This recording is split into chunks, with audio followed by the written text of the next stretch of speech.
d'une ville qui est en train de s'effondrer littéralement sous nos yeux parce que du point de vue économique, social, culturel, tout est en train de partir et entre les mains d'affairistes qui sont en train de saccager littéralement la ville au sens propre comme au sens figuré.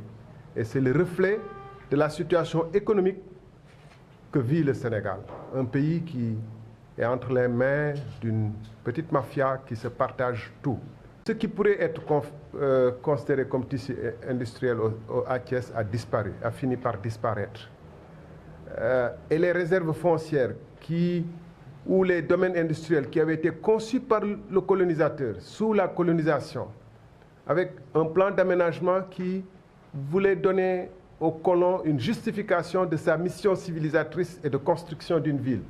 Domaine industriel de Thiès, des aménagements, des boulevards relativement grands, tout cela est en train de disparaître. Les ouvriers de Thiès, les artisans de Thiès, le secteur informel de Thiès, je parle des mécaniciens, etc., n'ont pour ainsi dire pas de place dans la ville. Parce que tous les coins et recoins qu'ils occupent le sont de manière précaire et ils sont souvent déportés dès que les propriétaires légitimes ou les autorités municipales veuillent bien leur reprendre l'emplacement. Pendant ce temps, les écoles qui ont fait la fierté de la ville de Thiès, le lycée Malick Sy, les écoles telles que Malick Kaïré, Thierno Souleymane, Aliba, Ibrahima Jacques Gaye et j'en passe, sont en train de s'effondrer sous nos yeux. Et donc ça, c'est des préoccupations extrêmement graves. Et nous avons rencontré des populations de Thiès. Rencontré par exemple un jeune qui vous dit, installé sous les fils à haute tension, menuiserie métallique, qui vous dit, moi j'ai presque perdu un œil, parce qu'il n'a aucun encadrement qui permette de l'aider dans son métier. Et devant chaque maison quasiment, il y a un petit commerce informel qui s'est installé. Entre les arrêts Jakarta, les vendeurs de café Touba, les vendeurs de pain, thon, etc., etc.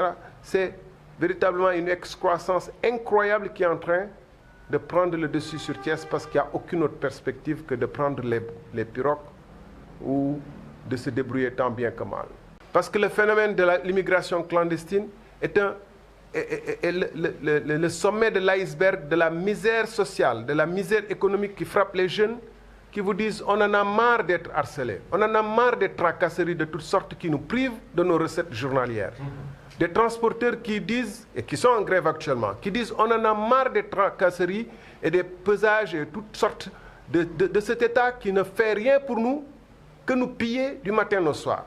Cela ne peut pas continuer un jour ou l'autre, parce que les gens ne peuvent plus aller en mer, parce que les gens ne peuvent plus continuer à fuir ou à se cacher. Un jour ou l'autre, ça peut exploser. Les conducteurs de Jakarta, c'est le métier maintenant des enfants qui ont des masters, des gens qui ont des compétences en chaudronnerie, en menuisier métallique, des menuisiers, des tailleurs qui se mettent comme chauffeurs de Jakarta parce qu'ils n'ont pas d'autre métier. Et on voit des lampadaires solaires qui sont allumés à côté de lampadaires connectés au réseau électrique et qui fonctionnent en même temps. Alors même que dans les quartiers périphériques, il n'y a pas d'éclairage du tout, que ce soit par lampadaire solaire ou que par lampadaire. Et ici, à la place de la mairie, on voit les lampadaires solaires à côté des lampadaires électriques. C'est ça une république. Et ces caméras, elles servent à quoi? Sinon à enrichir certains qui ont eu leur marché. Ces lampadaires solaires, ils ont servi à quoi? Que j'ai refusé de signer quand j'étais ministre au passage. 1 140 000 lampadaires qui auraient pu, si on voulait, servir aux menuisiers métalliques d'ici, aux artisans d'ici pour trouver du travail. Il y a un temps pour la politique politicienne. Mais il y a un temps pour se lever, voir le danger, voir l'orage qui se soulève, voir la misère du peuple, voir les mécontentements, voir les difficultés. Et en tant que président de la République, trouver enfin des solutions. L'ultime rempart de la République est en train de céder.